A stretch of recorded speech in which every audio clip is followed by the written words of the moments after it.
I found the notice around 7:30 a.m. It was stuck between the wood grain of my front door and fluttered a little in the breeze when I opened it. Red, bold, aggressive, the kind of paper that's meant to scare you before you even read it. I unfolded it slowly, still groggy from sleep. Your property is in violation of HOA Code 14.7b, unauthorized modification of communal landscape. Immediate remediation required. Non-compliance may result in daily fines. I rubbed my eyes. Communal landscape? I walked out back into my yard. My yard. The pond sat peacefully in the morning sun, water trickling through the stone edges. Koi fish darting below the surface. Flowers we'd planted around it were blooming. It was perfect. And now someone wanted to tear it out. I didn't even know the HOA had any jurisdiction back here. Our home was technically inside the boundary of Pine Meadows Estates, but my dad made sure years ago that the lot was zoned semi-private residential. That was important to him. He said, "The more invisible the rules, the more dangerous they become." I remember him saying that while we planted the first lily pad. At first, I thought maybe it was just a mistake, a paperwork error. Maybe some new HOA president had taken over and was going on a power trip. But then came the emails. Cold. Corporate. No names, just HOA management. They said the pond was unauthorized, that there was no formal approval on record. They wanted photos, plans, proof of permits. Suddenly, I was being treated like some criminal over a patch of water. 3 days later, Karen showed up. I was in the backyard watering when I heard the gate creak. She didn't knock, didn't call out. She just entered like she owned the place, clipboard in hand, sunglasses perched like a judge about to deliver a sentence. "You, Jake?" she barked. I turned off the hose. "Yeah." She pointed at the pond like there was a crime scene. "That's got to go. No record of this in HOA documentation. No drainage plan. No community input. That's a code violation." I tried to stay calm. "This pond's been here for over 10 years. We've had no issues. It's on our property, not communal, and it was approved by the city. My dad filed everything." She smirked.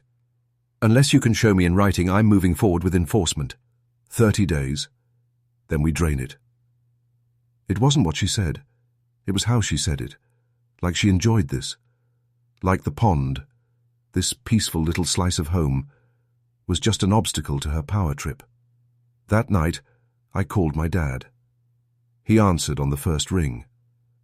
I told him everything. The notice, the emails, Karen. He was quiet for a moment. Then he said, "Check the attic. There's a blue metal box.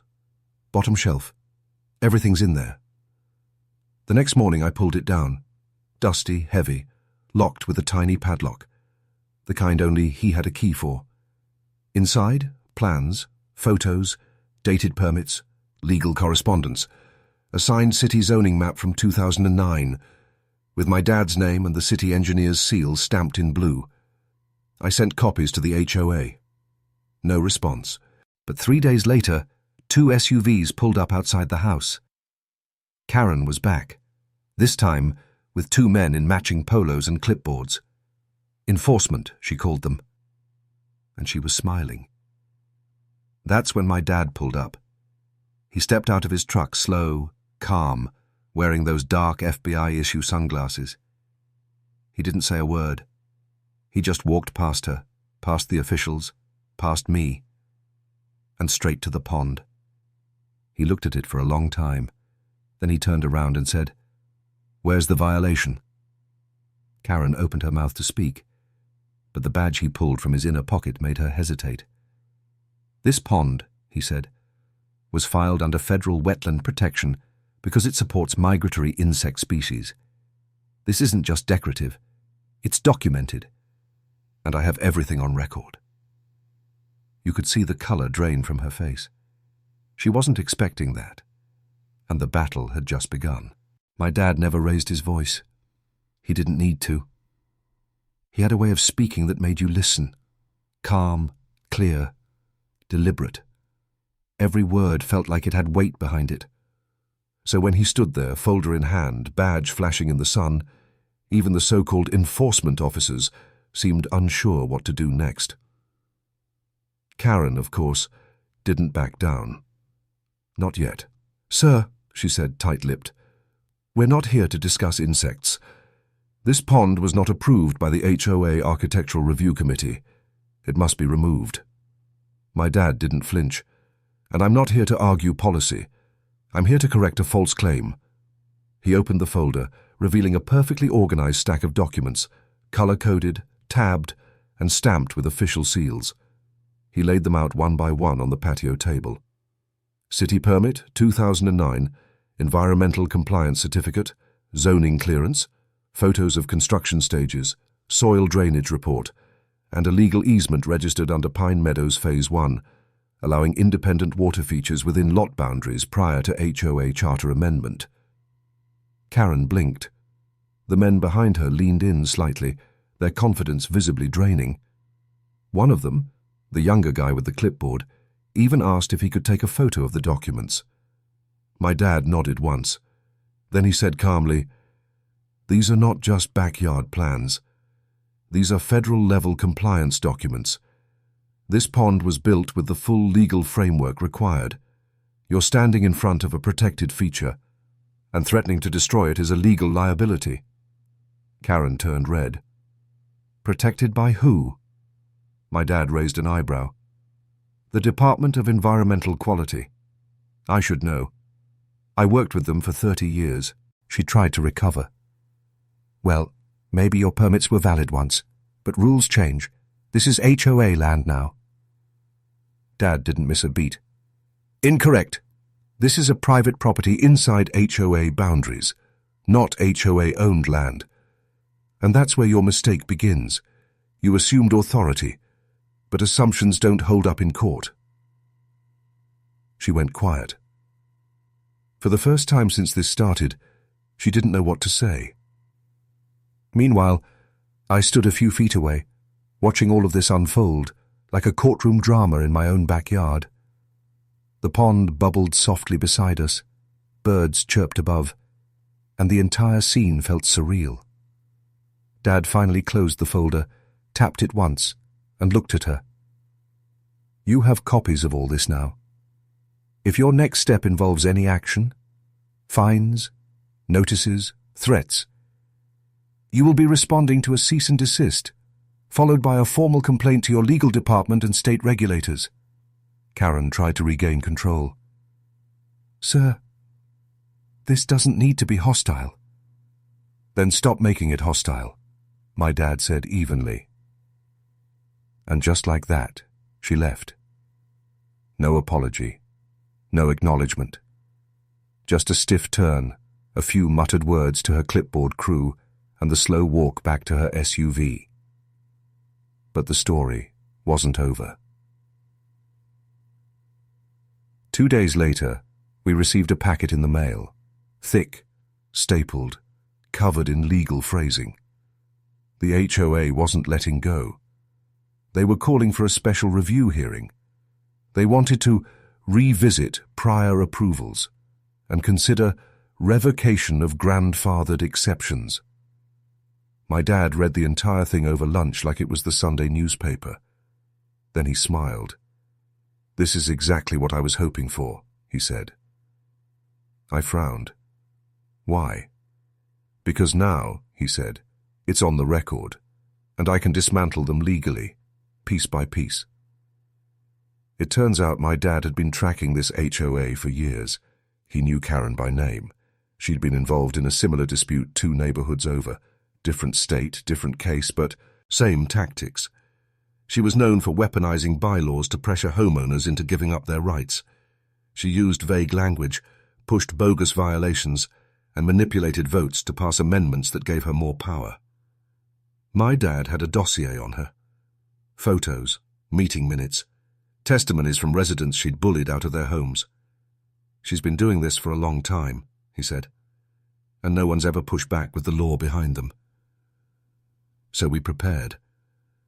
We printed every document again, 3 copies, We organized the photos into a slideshow. We mapped out the history of the pond's construction, the correspondence from city planning, and even the drone footage showing that our pond had been part of the natural drainage system before the HOA was even formed. By the time the hearing came, my dad didn't just show up with proof. He showed up with history, law, and something even more powerful: truth. We walked into the HOA community centre that evening like two men on trial, but we weren't the ones being judged. Karen was. The HOA hearing wasn't what I expected. I thought it would be a formal process, quiet, serious, respectful. But the moment we walked into the community centre, I knew this wasn't about fairness. It was a performance. Folding chairs were arranged in rigid rows, mostly filled with Karen's allies, the same clique of clipboard-holding, newsletter-quoting neighbours who seemed to believe the HOA was a second government. At the front, a long table with nameplates sat under a flickering fluorescent light.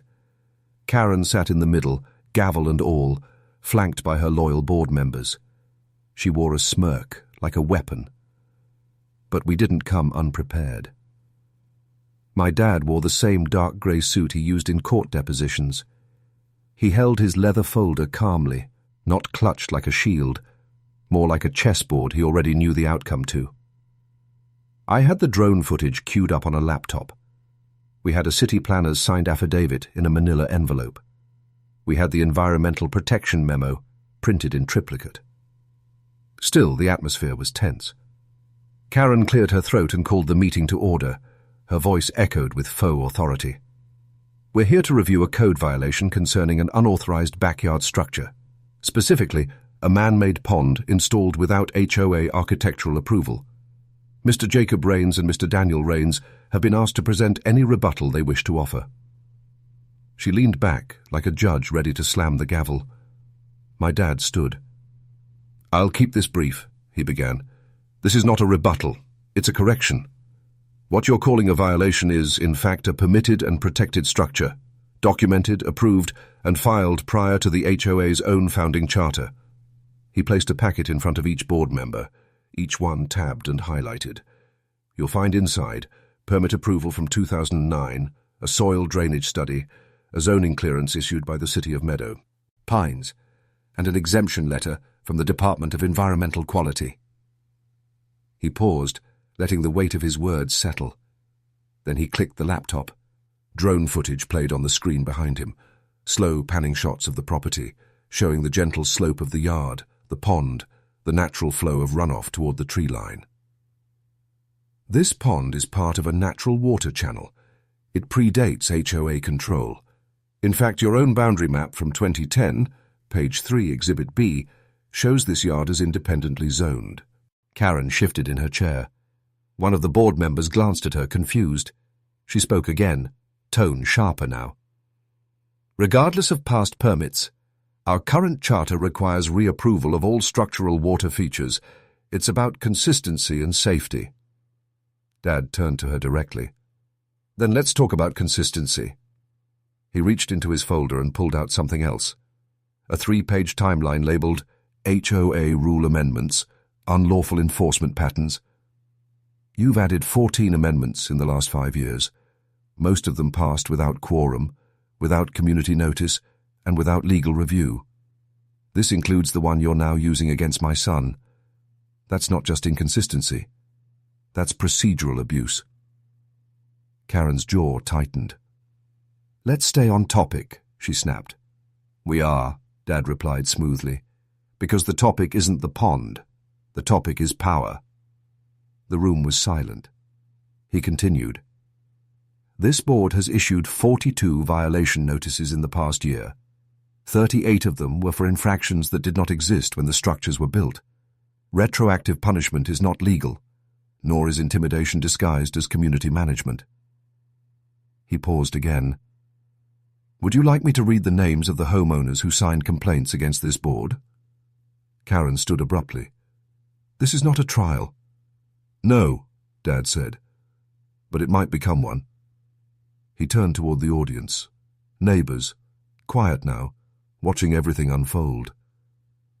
We have no problem complying with fair legal standards. We all want this neighborhood to be beautiful and safe. But beauty doesn't require bullying, and safety doesn't require silence. That last sentence hit hard. You could feel it. Even the most skeptical residents shifted in their seats. Todd, our neighbor from across the street, gave a small nod. A few people whispered. The grip Karen had on that room started to crack. One board member, a soft-spoken man, Ed Craig, cleared his throat. I think we need to postpone the vote and review these documents. Karen shot him a glare. We don't need to postpone anything. This hearing is a formality. That's when my dad delivered the final blow.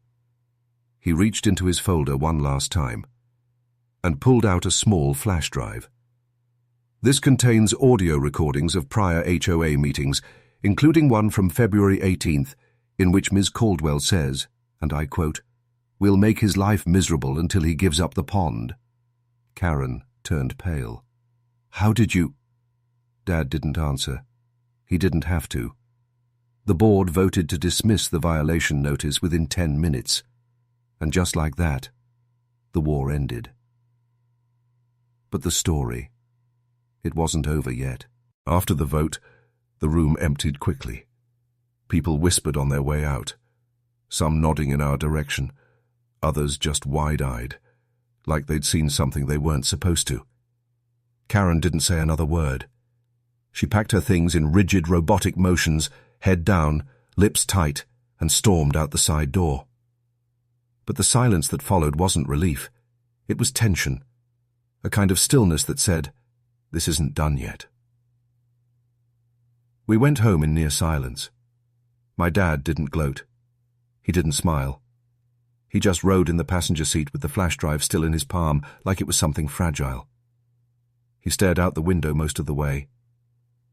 When we got back to the house, the porch light flicked on as we stepped inside.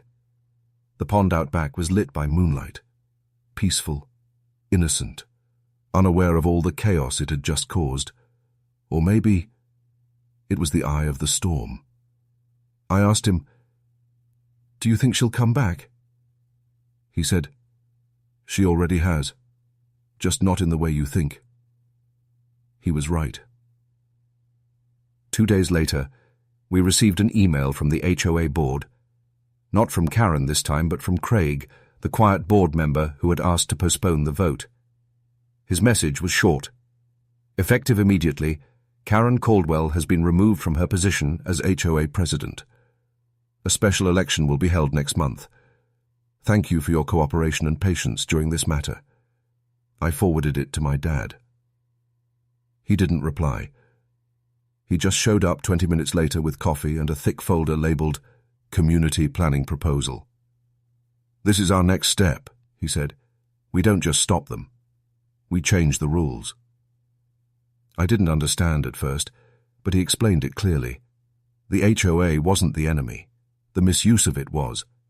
And people like Karen were able to abuse it because most residents didn't participate. They signed forms, paid dues, and ignored everything else. Until someone like her showed up and turned signatures into weapons. So we got to work. We drafted a new proposal, the Fair Governance Amendment. It included mandatory vote transparency, recorded board meetings, limits on retroactive rule enforcement, and a clause that allowed homeowners to challenge violations without legal fees. We printed it, distributed it, walked door to door with it. And for the first time, people listened. It wasn't just the pond anymore. This was about principle, about rights, about the quiet control that had lived under everyone's noses for years. Neighbors started coming by, people we hadn't spoken to in months. Some thanked us, others shared their own stories. One woman, Maria, showed us a violation notice Karen had posted about her mailbox paint color. Another man, Gerald, said he had once been fined for planting tomatoes outside his fence line. They were tired of fear, tired of rules that didn't make sense, tired of being policed instead of supported. And slowly, the community shifted. The special election came. Karen didn't show up. Craig, the quiet board member, ran for president and won, overwhelmingly. He credited a new spirit of transparency, but we all knew what really changed things. The pond. Not just because it stood up to bad power, but because it reminded people what a community could be. Still, there was one more surprise. About a week after the election, I got a call from a blocked number. I almost didn't answer it, but I did. "Mr. Rains?" the voice said. "Yes?" "This is Officer Bryant, Meadow Pines Sheriff's Office. You may want to know. Karen Caldwell has filed a complaint alleging harassment by you and your father. We've reviewed the documentation. We're closing the report, but I thought you'd want to know." I sighed. Of course she did. "But there's something else," the officer continued. "She also submitted several HOA financial records during her complaint, and some of those look questionable. We're opening a separate inquiry into that." My heart skipped. "Questionable how?" He paused. "Let's just say community dues shouldn't be going toward private consulting and luxury landscaping at non-board addresses." It turned out Karen had used HOA funds for years to upgrade her own backyard, pay for her niece's marketing firm, and even throw catered events she labelled as community workshops, events no one had ever been invited to. The sheriff's department launched a quiet investigation. No handcuffs, no press. But we heard later she'd been fined and banned from holding any future HOA position within the state.